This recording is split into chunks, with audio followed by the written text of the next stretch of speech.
Hello, fellow IENAC alumni and everyone online. Bonjour ou bonsoir et salut tout le monde. Bon, je vais continuer en anglais parce que c'est plus facile pour moi. Mais vous pouvez me poser des questions en français si vous voulez. My name is Teck Tan, Tan being my family name. Like all of you, I did a program at IENAC in Toulouse, and I had an enriching and wonderful time there. Altogether, I spent 6 years in France, 1 year learning French, 2 years in mud soup and mud spray, and 3 years at INAP, where I did my diploma engineer in the transport aerian option. My promo was T 79. That was a long time ago. I would first like to thank Mark Wala and the IENAC Alumni Association for inviting me to give a talk to you. In the spirit of sharing of views, knowledge, or experience among all of us who are associated with IENAC and aviation, I accepted the kind invitation. And also because Mark is rather persuasive at getting people to say yes, I think. And also because I am grateful that I had the opportunity to study at IENAC, which then became the starting point or springboard for me to take up a long career in civil aviation from after my studies all the way to today. So I was wondering, what should I talk about to all of you who are also experts in your own domains or organization? When I look back at my own career, after I returned to Singapore, after IENAC, I was initially posted by my government to the Civil Aviation Authority of Singapore, or CAAS in short. I did many jobs in CAAS. I started as a young engineer in the Air Traffic Control department and later became head of the ATC department. And then I was in charge of other departments like IT, air cargo, and also became head of safety regulation as head of airworthiness and flight operations in CAAS. So at that time, I was a safety regulator over the whole aviation industry in Singapore. And there were many new developments in that period around year 2000 and 2004, where my team and I had to evaluate and approve new things like the first ultra long range flights by Singapore Airlines between Singapore and the US, with flights up to 20 hours long, or the introduction of the A380 to Singapore, because SIA was the launch customer for the A380. And there were, of course, many other things that we got into in terms of developing the aviation industry in Singapore. Sadly, I was also involved in major accident investigations, like the Silk Air 185 accident in Indonesia and the SQ6 accident in Taiwan. But these were things that happened long ago. So I thought maybe I should talk more about more recent developments, which is my involvement in airport management in Singapore from about the year 2004 till today. So I've proposed to talk with the help of a set of slides, which Estelle will kindly help me to show. Yeah. So Estelle, when you're ready, you can start. Is it okay for you?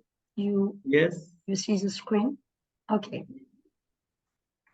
All right, so this to everyone, the slide is titled Customer Service at Singapore Changi Airport.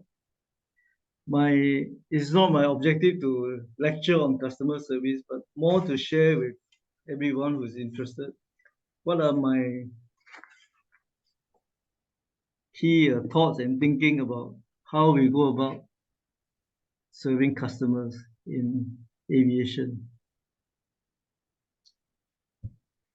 In 2004, I was the director of airport management in CAAS, and then later senior director of airport management, later deputy director general. But in 2009, the government formed the Changi Airport Group, which is the company that is now operating Changi Airport. So I joined the Changi Airport Group, and from about 2013 till today, I was Executive Vice President of Airport Management in the Changi Airport Group. So that's enough about me. Let's turn to the subject of customer service. So next slide, please.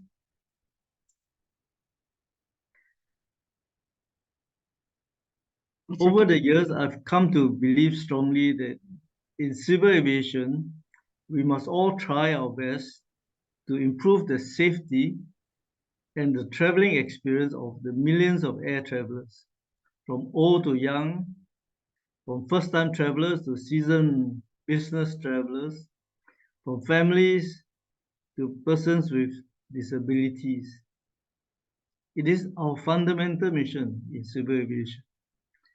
It is our responsibility and our job to provide a safe and best customer service. If we don't do it, who will do it? While at IENAC, we have all learned the importance of understanding the science and the math of aviation in order to have the correct analysis and the big picture so that we can solve the problems the right way. Besides the scientific and logical approach taught to me by IENAC, I have also embraced the view that in civil aviation, in air travel, we should do our best to provide the safest and the best customer experience for each and every passenger. So it is not just a numbers game, but more importantly, it's about care and respect for every individual traveler. Air travel should not be so stressful or unhappy or even dreaded by travelers. Air travel should be a pleasant and happy experience. So please allow me to show some slides about the airport I'm more familiar with, that is Singapore Changi Airport, to help me talk about the various ideas and ways we can improve customer service. Next slide, please.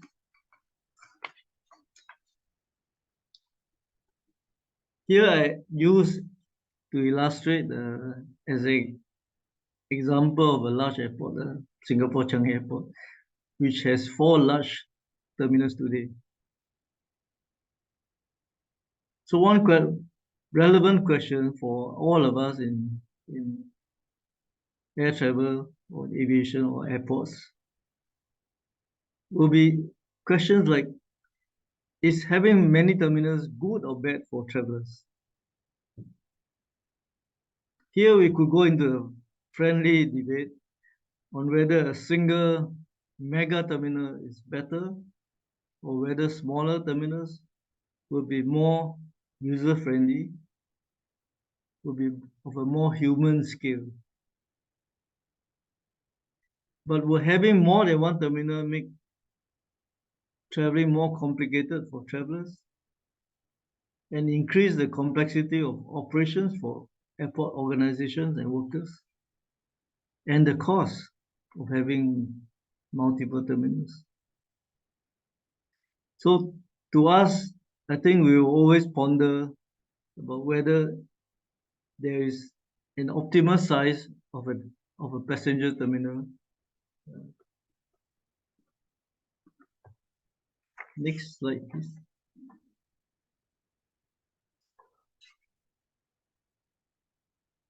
At Changi Airport, we have chosen the path of multiple terminals, 4 individual terminals connected in some way by what we call the SkyTrain or by shuttle buses, instead of a single mega terminal.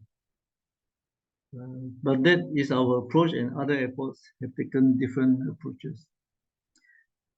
In terms of size, today Changi Airport is a major air hub, having handled some 68 million passenger movements in 2019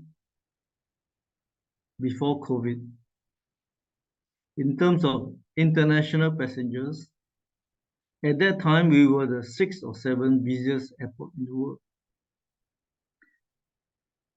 The picture was looking very bright at that time until 2020 when COVID struck. As all our traffic in Singapore is international, we hit rock bottom. Thankfully, recovery came, and today we are at about 90% of our pre-COVID traffic. So that was that COVID episode. Now looking forward, if all of us in the aviation industry expect air traffic to continue to grow globally, then I'm sure you agree that we have to organize ourselves, pick ourselves up to prepare for the expected growth. Back to the objective of providing safe and good customer service. One of my main thoughts is that it is a basic requirement in the airport industry to have sufficient capacity.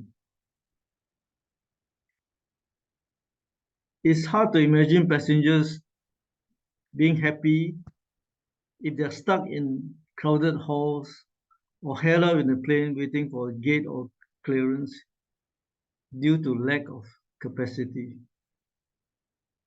Therefore, we must have sufficient capacity to serve our target customer base, whichever is the customer base of the airport, and preferably with some spare capacity to cater for all those occasions of bad weather, other kinds of disruptions, or seasonal peaks. Next slide, please. Once we have the infrastructure with the adequate capacity, it is then up to the people running airports to organize themselves for the job. So like many airports, at Changi Airport, we have teams looking after the main areas like airport management. We also have teams looking after our commercial side of the house because we all need to generate revenue to run the airport. And then we try to grow the business. We have an air hub development team that tries to look for more ways, more flights, more services. So while the slide shows an airport context, I think it can apply to other aviation businesses as well. We all need to do well in the operations part, the business part, and we all look for growth. So it is incumbent on us in our organization to organize ourselves well, so that the customer can get a better deal. Next slide, please.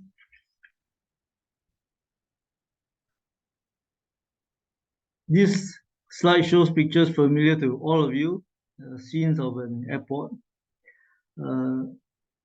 So what is the point here? We must deliver safety and security. We must be efficient, and we must try to have the best customer service.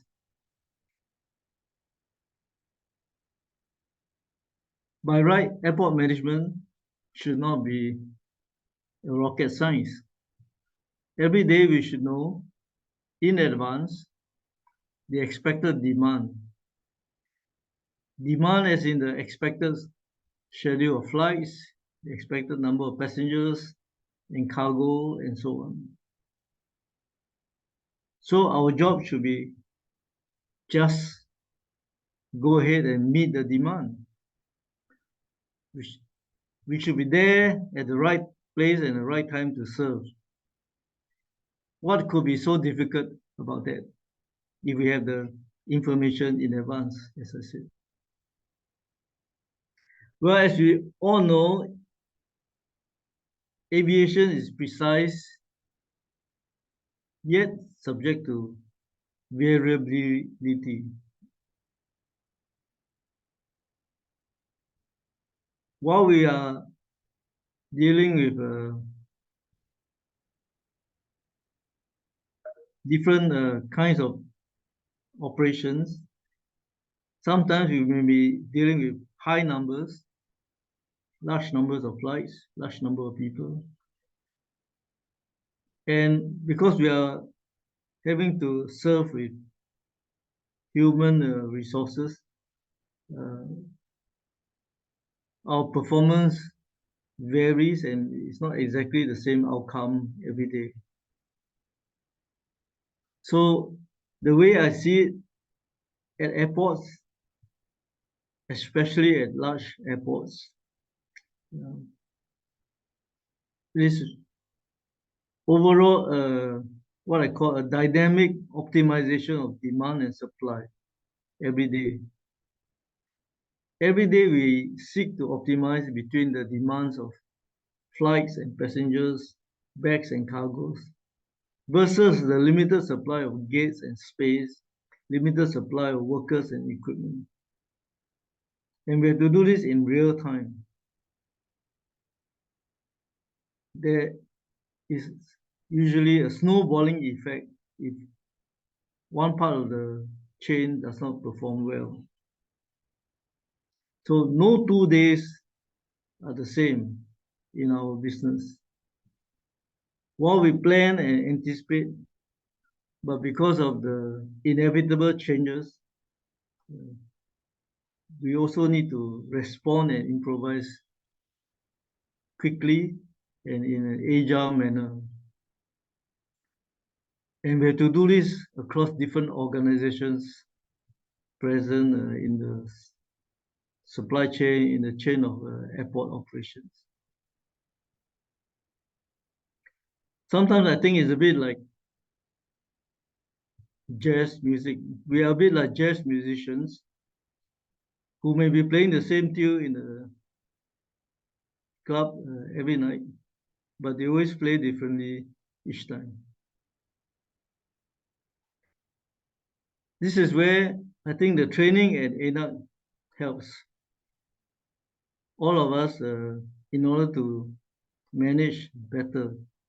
We need to bring together the science, the use of data and systems, and we need to marry it well with the good management of our team resources so that we can do this daily real-time optimization between demand and supply. But that's what makes the job interesting. Next slide, please.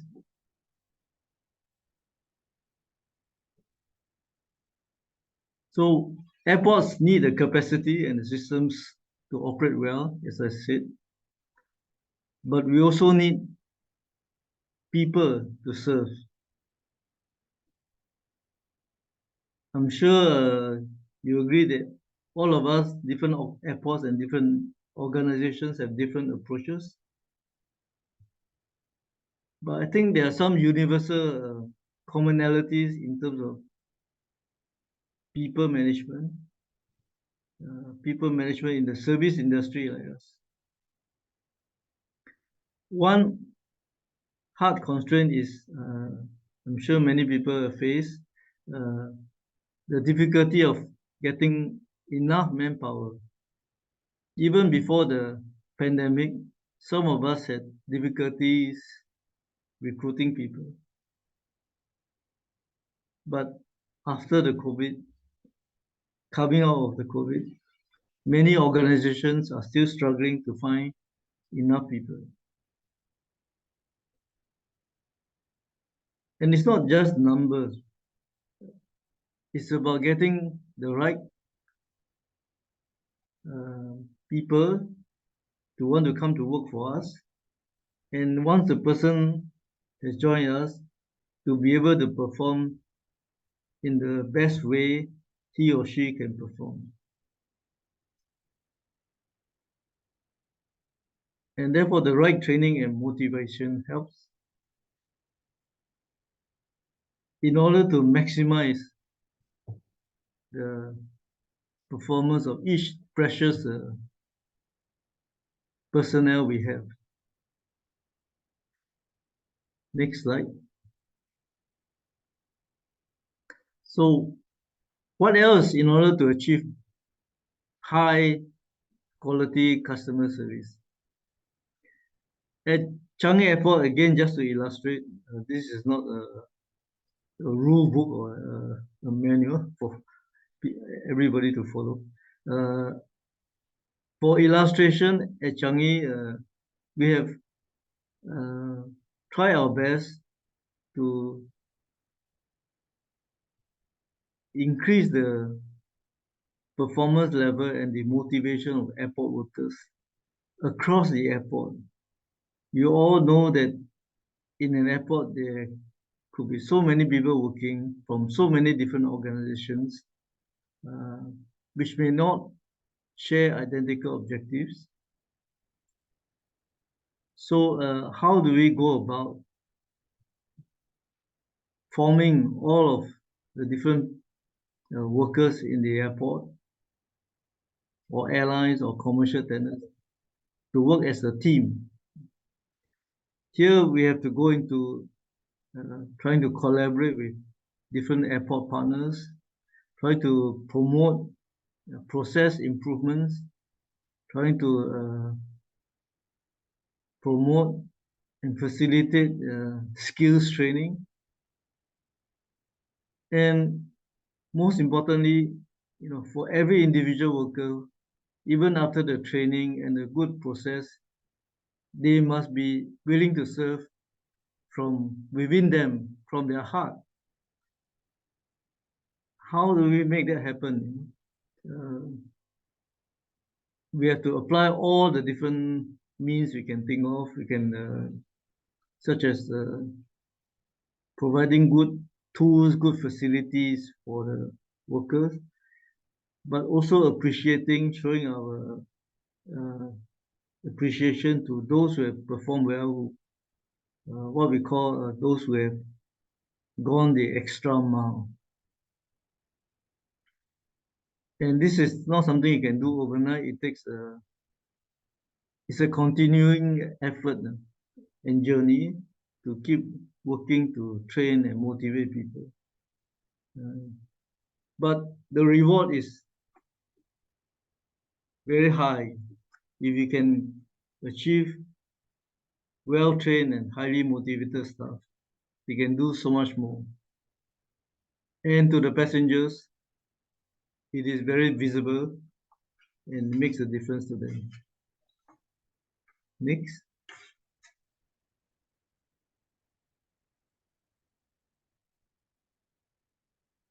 So having talked at length about the different components of things we need to provide for good customer service, there's one more general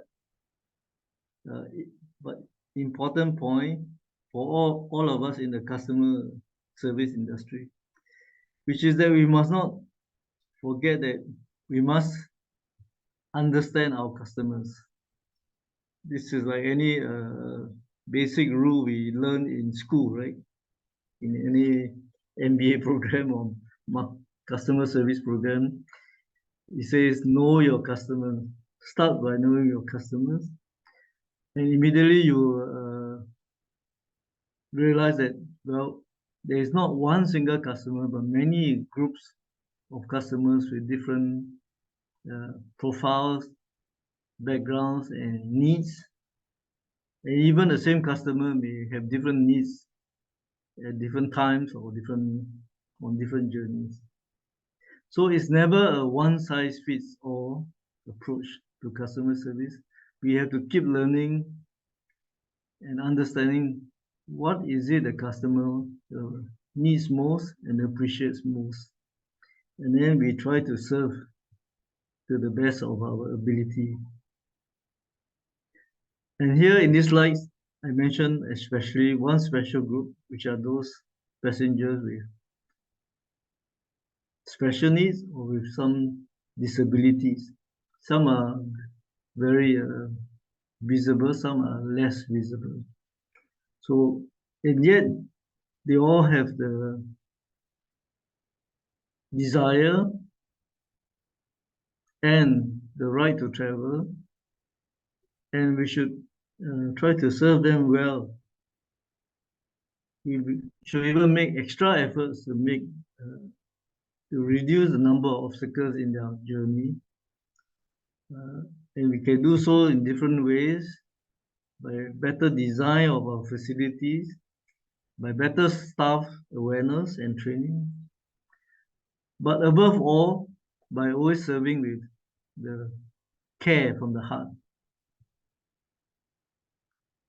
So this applies to all passengers, but especially those with special needs. Okay, next slide, please. I now turn to another area a bit away from the core airport operations, which I've spoken at length. The title of the slide you see before you says commercial business. And you see pictures of course, shops, retail outlets in our airport. And those of us who are from airports may sometimes struggle between, should we place more priority on commercial or on operations? But my answer is both. The passenger appreciates and in fact needs good passenger facilities as well as good commercial offerings. Nice shopping and good F&B makes a pleasant journey. It is not something dispensable or of lower priority. And I personally saw this during the COVID pandemic, when while we had some flights going on at the airport, most of the shops were closed during that period. And when I look at a few passengers who were going through, it was really a miserable experience. Unlike the normal pleasant, busy, interesting environments we have at most airports in normal times. So commercial business should be run well, and it should be considered part and parcel of the passenger experience too. And as I said earlier, as an airport operator, we do need to generate some revenue to pay for the operations, for the facilities and the maintenance. Not to mention the need to replace systems at end of life and to introduce improvements on an ongoing basis, because we need to keep pace with change. We need to keep pace with changing customer expectations. Next slide, please. Therefore, at Changi Airport, we have been keeping pace with the increasing customer volume over the years and the increasing customer expectations over the years. So we try to up our game, in different ways. The most major ways being the addition of new terminals. So we have gone from Terminal 1 in 1981 to Terminal 2 in 1990, Terminal 3 in 2008, Terminal 4 in 2017. And you see a picture that says Jewel with a huge waterfall in the middle. That's a mixed-use complex next to our Terminal 1, which we added in 2019. Again, as part of trying to serve passengers who have changing needs, different needs. So especially for passengers who have a long dwell time between flights at Changi Airport, Jewel provides them with many more things for them to do. So as I said, air travel should be a happy and pleasant experience. Our terminals should be well designed and well operated, and we can provide additional things over and above just getting on board a flight through facilities such as Jewel. So coming towards the end of my talk, let me now illustrate with our latest project all these points that I've talked about. The need for capacity, for good systems and procedures, for good staff, and interesting things for passengers who all have different expectations and needs. Here, if I go on to the next slide, please. I'm talking here about our latest project we call the Terminal 2 Expansion Project. Terminal 2 was opened in 1990, and although we had an upgrade in 2006, thereabouts, this time around 2018, we felt that we should do something to renew the terminal.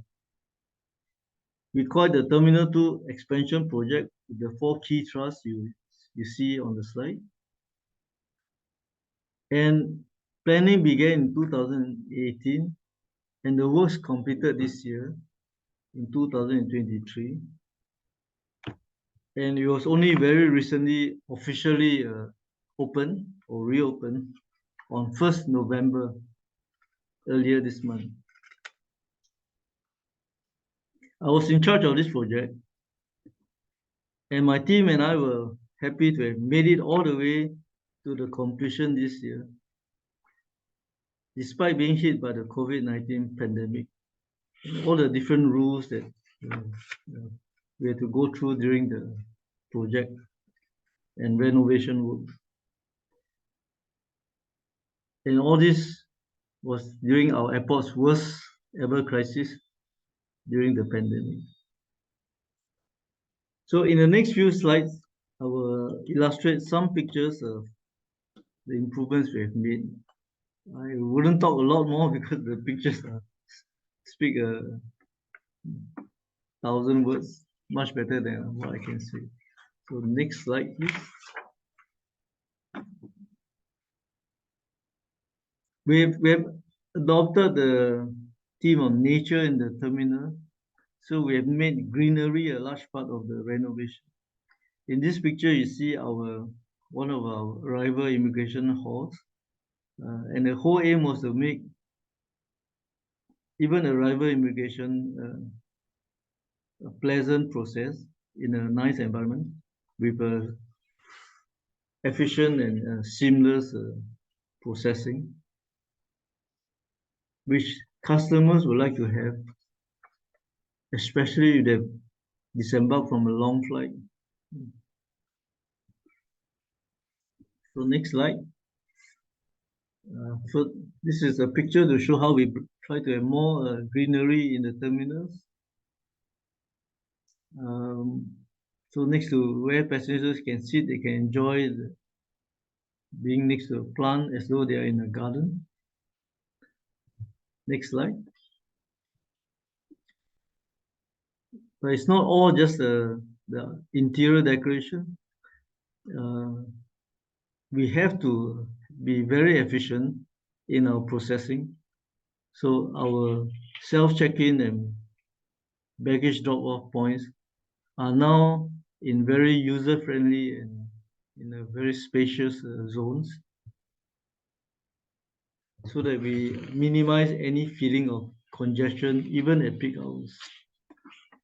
Next slide.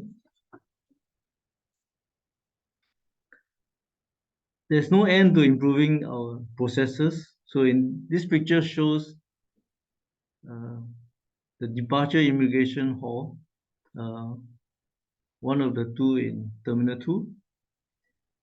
And we are already using biometrics to ease the processing, to speed up the processing. But it's still in the midst of further improvement. So the idea is to make sure passengers do not feel so stressed out when they go through the airport. Next slide, please. Next slide.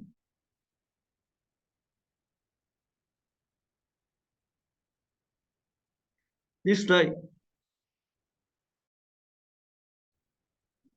shows actually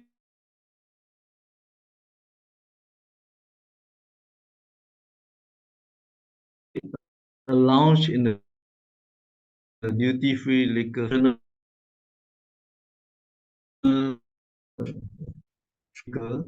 display. It's called a Forest of Lipai Lounge, named after ancient poet. So the idea is that you sit with your drink and you relax and enjoy the views around you. And all this is part of travel. Next, please. We have created a new food hall with lots of greenery, with the airside views, and very interesting combination of food offerings. So travelers, whether local residents or visitors to Singapore, can enjoy a vast variety of food or snacks or drinks in a nice atmosphere. As you know, you or me, we like to do when we are traveling or when we are not working, and when we are with friends or families, we all like to enjoy having a drink or some nice food in a nice atmosphere.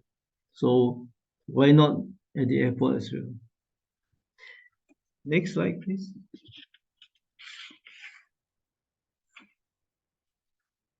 Here you see some play features, and it's part of what we call interactive experience for the young or the not so young, for adults. And this is part of making travel always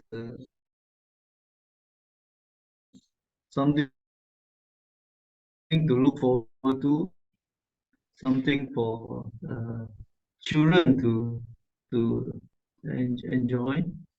That's some of the things we try to have at the airport. Again, as part of understanding the overall different profiles of passengers and what they might need at different phases of their flight journey. Next slide. The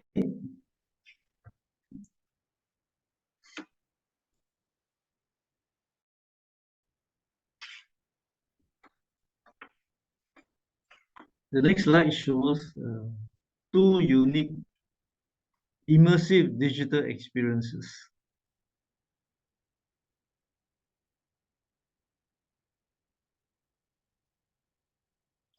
So one on the left hand side of the screen shows what we call the Wonderfall. You may think it looks like a waterfall.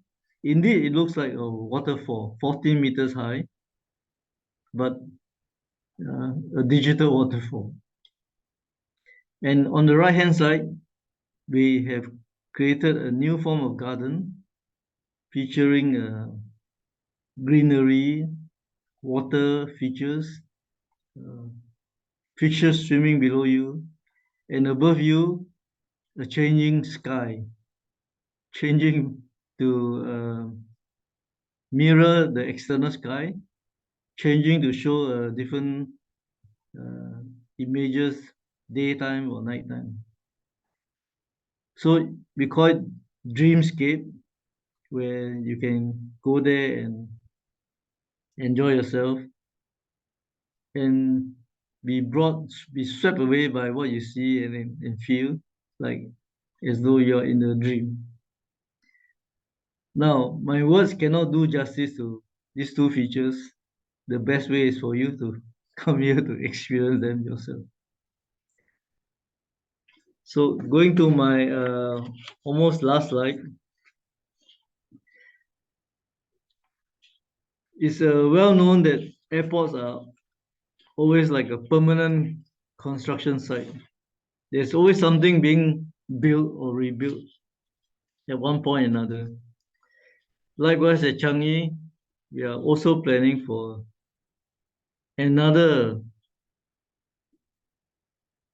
major infrastructure project we call Terminal 5. But it's a long way more, it's a 10-year project. So we look forward to something major in future at Changi Airport. You can keep posted of our developments around Changi Airport in the coming years through our further news releases. Next, please. As I said, I cannot describe really so well in words what is the magic of the new Terminal 2. So I propose that you watch a video which is about the newly renovated Terminal 2. Estelle, if you could please play the video.